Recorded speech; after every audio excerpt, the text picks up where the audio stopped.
कीजिए उस बेटी के दर्द की, जिस बेटी को पहले 5-5 लोगों ने दरिंदगी की, मारने के लिए गला दबाया, नहीं मरी तो गोली चलाई।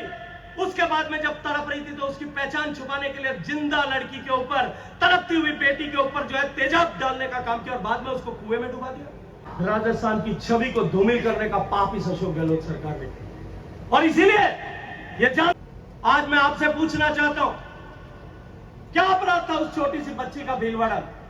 13 साल की छोटी सी बच्ची घर से बाहर निकली थी, रेवड़ चलाने के लिए, भैंसे चराने के लिए दरिंदे उठा करके ले गए। 3 दरिंदों ने दरिंदगी की, उसके बाद में सोटा मार करके मारने की कोशिश की, तड़पने लगी, जब गला दबाया उसमें भी नहीं मरी तो बबूल के लकड़ियों में जहां कोयले बना रहे थे उस भट्टी में झोंक दिया और उसके बाद में भी जब पूरी लाश नहीं जली तब बाहर निकाल करके फावड़े से टुकड़े टुकड़े काट करके वापस डालने का काम किया।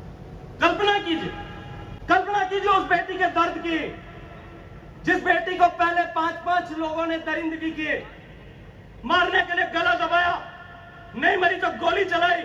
उसके बाद में जब तड़प रही थी तो उसकी पहचान छुपाने के लिए जिंदा लड़की के ऊपर, तड़पती हुई बेटी के ऊपर जो है तेजाब डालने का काम किया और बाद में उसको कुएं में डुबा दिया।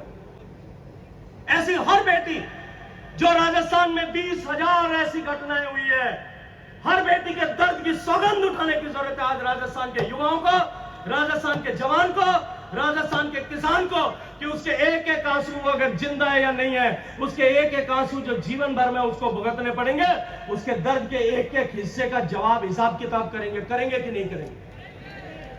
ये पुलिस अगर नहीं करेगी तो हिसाब किताब राजस्थान का जवान और किसान करेगा। राजस्थान का अपमान करने का काम इन्होंने, राजस्थान की, अभी मुझे कोई कह रहा था कि इन्होंने राजस्थान का नक्शा बदल दिया। मैंने कहा नक्शा बदल दिया, वो तो नक्शे में जिले की लाइनें खींच करके बदला होगा। राजस्थान का चाल, चरित्र और चेहरा बदलने का पाप, राजस्थान की छवि को धूमिल करने का पाप इस अशोक गहलोत सरकार ने किया और इसीलिए ये जानते हुए कि अब राजस्थान की जनता उसके लिए माफ नहीं करेगी, तब इस अशोक गहलोत सरकार ने ये नक्शे बना करके जिले बनाने का काम किया। 4.5 साल तक कोई काम नहीं कर पाए, सड़कें नहीं बना पाए। और बबलू भाई, तुम्हारे वो बनने वाला था यहाँ पे जायका वाला पानी की स्कीम वसुंधरा जी के समय में चालू हुई थी, बन गई क्या?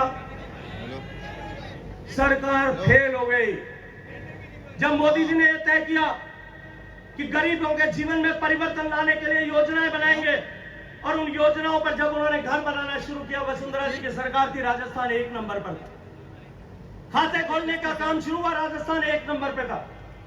बिजली घर घर पहुंचाने का काम शुरू हुआ, राजस्थान 1 नंबर पर था।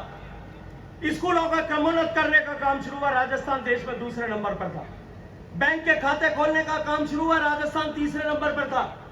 शौचालय बनाने का काम शुरू हुआ, राजस्थान उसमें भी पहले, दूसरे, तीसरे नंबर पर रहा।